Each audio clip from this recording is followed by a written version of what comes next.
I'm only responsible for the blockchain and crypto, but when we heard that Ukraine is going to have the representation in Davos, I decided that we definitely have to be here.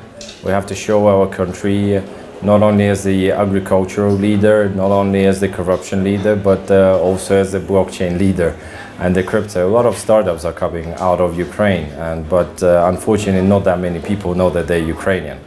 So here we're just saying that we are the blockchain country. Come, have a look. Maybe you can find a developer, you can find talent, you can find startups. Whatever you want to do in the blockchain, it's all there. Crypto hryvnia is officially in the plans of National Bank, and they are planning to roll it out even this year. That's the plan of National Bank.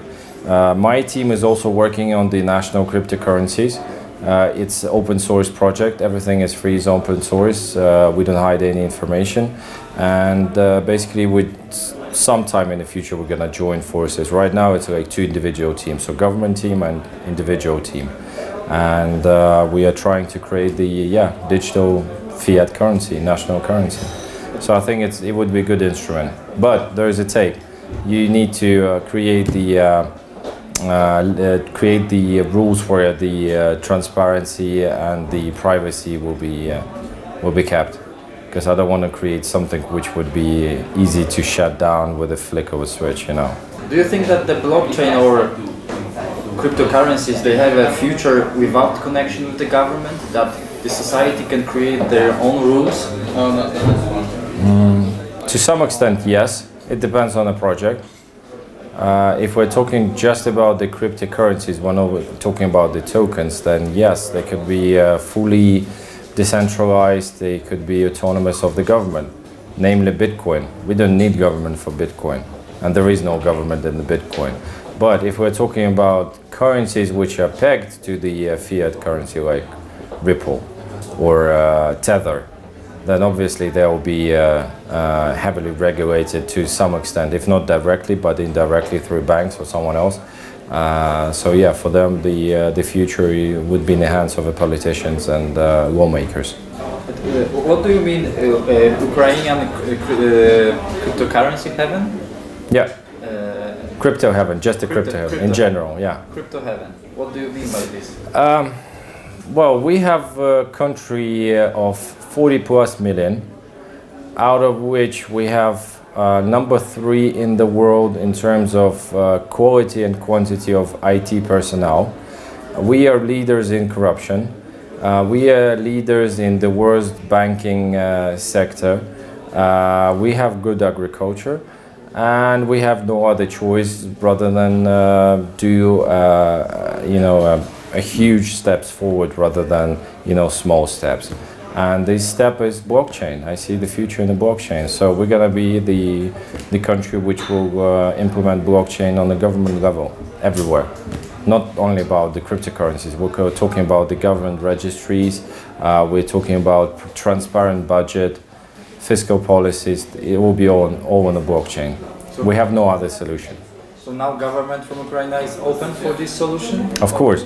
We have a specialized government agency which deals with this. We have 2 government projects which already implement the blockchain. For one of them is land registry. It already works.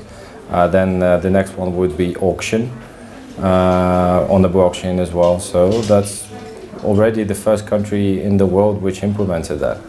So you think that there is a chance that the clients or the local business can go to the blockchain and create an exchange platform that people can buy stuff, like eBay in blockchain in Ukraine?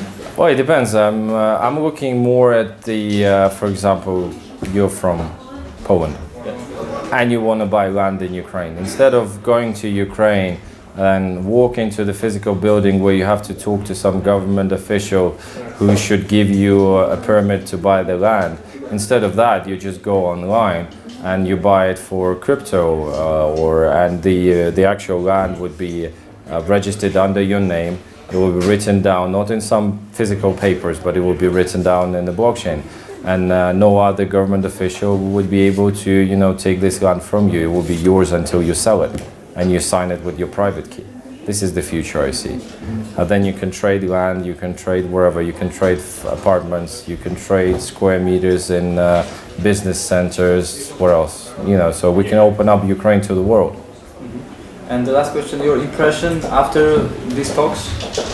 Fantastic. We're going to do it again, but in a bigger scale. But some conclusions, you think? Conclusions, we're moving in the right direction. Unfortunately, I realized that I thought that you people outside of Ukraine already know that Ukraine is big on crypto. Unfortunately, that was a mistake. Not that many people know that Ukraine is big on crypto. So I'm going to, push forward and advertise Ukraine as the actual Sryptohaven already. And you can actually come and see it. The community is huge. I mean, the regular meetup is like 1,000 people. But I have just a question about this heaven. You do not have a fear about the bad collocation of the word? Nope. Switzerland was the heaven for taxes some time ago. Listen, well, Switzerland was already, everything was fine 100 years ago here. And 200 years ago, they were fine, yeah? And even during the World War II, everything was fine here. In Ukraine, we had so many fundamental changes. And right now, we are on the brink of another big change where we make a bold move forward, or we just disappear as a nation or as a country. So because corruption will kill us, and the neighbors will just, rip the country apart. So there is no other choice. That's what I'm saying. That's why we'll succeed. Thank you very much. Thank you. We were just going to ask what it is that brings you here to the Davos World Economic Forum. Right. So, I mean, in Davos this year, the special thing is that there's a lot of blockchain community and also blockchain event going on. So the reason why we are here is actually to meet the blockchain community, because it's actually very interesting to actually connect the World Economic Forum with the blockchain people. It's the historic, yeah, exactly. I skipped over my first question. Would you maybe quickly just introduce yourself and talk about your company? Yeah, sure. So we are a blockchain company. What we do is that we are actually creating a POS system that allows people to buy and sell cryptocurrency. So you can buy and sell cryptocurrency just like you are buying like mineral water in a convenience store. And with the cryptocurrency that you have, you can actually use it to also purchase daily items. So you buy the cryptocurrency and you use the cryptocurrency in a convenience store to purchase items. And we are Pundi X, and we are based in Jakarta. Good. That was going to be my next question.